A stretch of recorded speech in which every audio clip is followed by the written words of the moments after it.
Thank you so much. Thank you, Jahan. You're a beautiful person in every way and a fearless artist. And I am so grateful we sat down next to each other at that brunch, and we've just shared beds and planes and calls and love ever since. And that introduction, it was hard not to get my mascara going on that one. Thank you, Tom and Rafaela and Jill Drew. Receiving this award in your parents' name today and joining their legacy of vital observational filmmaking is the greatest honor I've received in my life.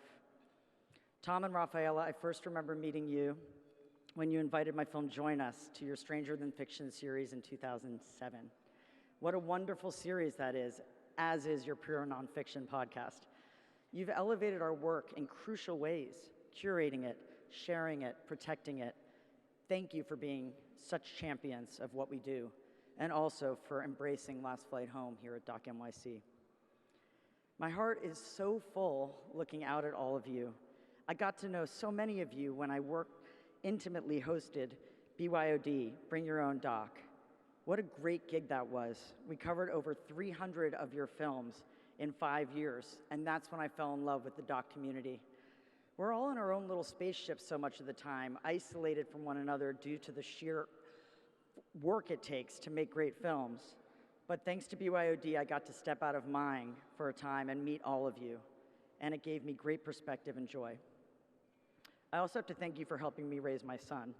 My best parenting trick was trading your films in exchange for video games. For each game, my son Juki had to join me in watching one of your docs as I prepared for your interview. So I credit you with helping to develop his empathy and his understanding of the truth beneath the headlines. Yeah, thank you. Filmmaking started for me 30 years ago. That's when I realized that documentary was the greatest way to double down on life.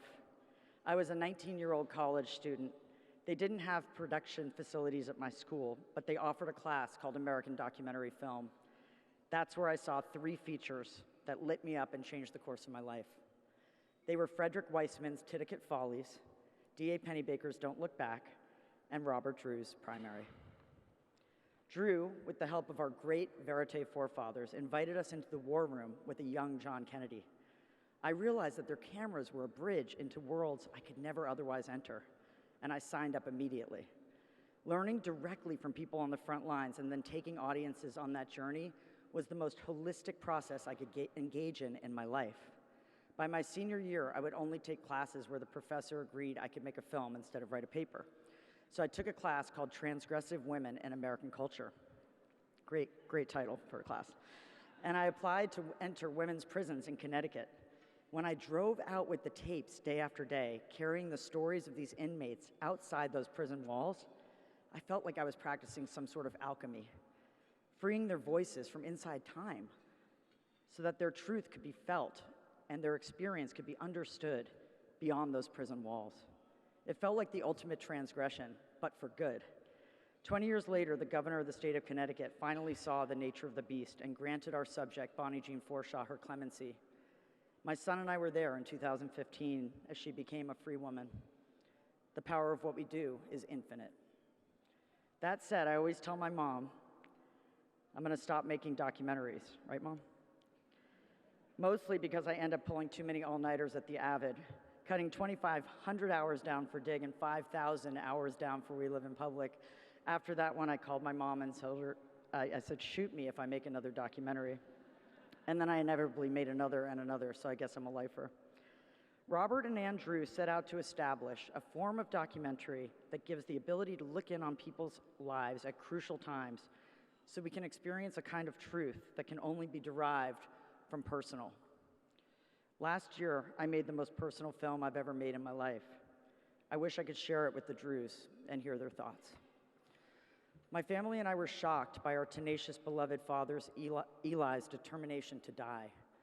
My brother discovered there was a law in California which allowed for terminally ill patients to end their own lives after a 15-day waiting period. As we were preparing to start the clock, I felt a desperate urge to film Dad's final days, to bottle him up somehow. When I called him to ask permission, he said, I instinctively know you're on the right track. Filmmaking, like an old friend, was there for me on an emotional level. Setting up cameras allowed me to be fully present as Dad's daughter and the quarterback of his care because I didn't have to worry about forgetting the sound of his voice and the precious and often hilarious things he said. I wasn't planning to dive into an edit having just gone through Dad's death, but a week before the service, my sister asked me to make a 5-minute memorial video. As I opened the footage, I was stunned. Dad was alive in the Avid, but he was no longer suffering. He was where he wanted to be because he had the right to die with dignity, and I could grieve with a dimension very few people have ever been blessed to experience. I found it profound to witness all the people who came to say goodbye, grappling with the greatest issues of life and death, and Dad, though he's the one dying, comforting them, inspiring them with his fearlessness and razor-sharp wit. I found myself laughing and crying with him around the clock and stood up a week later with a 32-minute memorial video.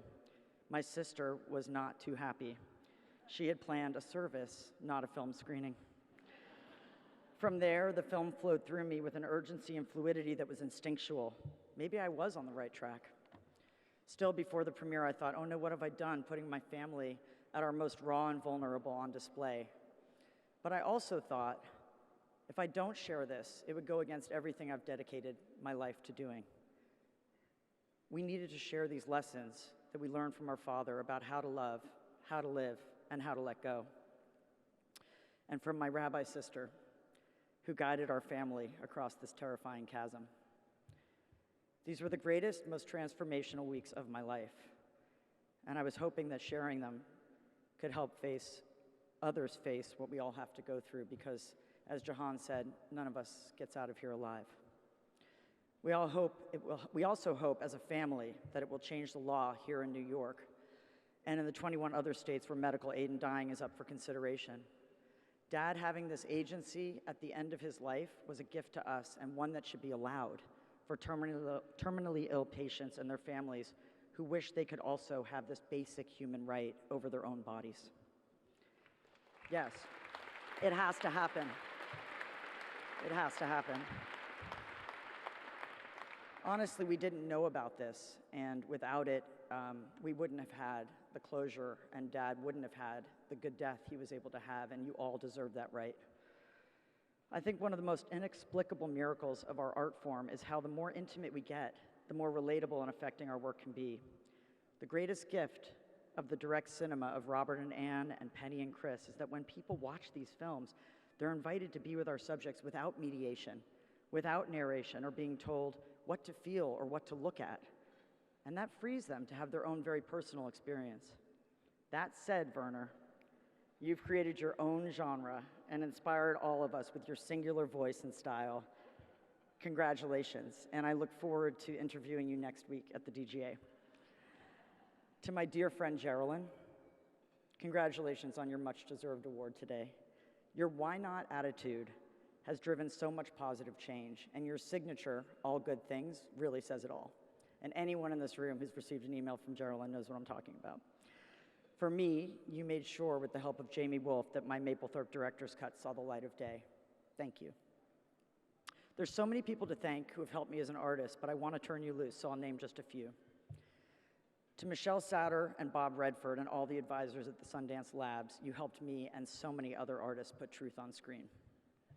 To my second mother, Sheila Nevins, to Liza Burnett Pfefferman and the incredible team at MTV Documentary Films for believing in Last Flight Home and giving everything to get this story of my father, which really is my heart on screen, to hearts all around the world.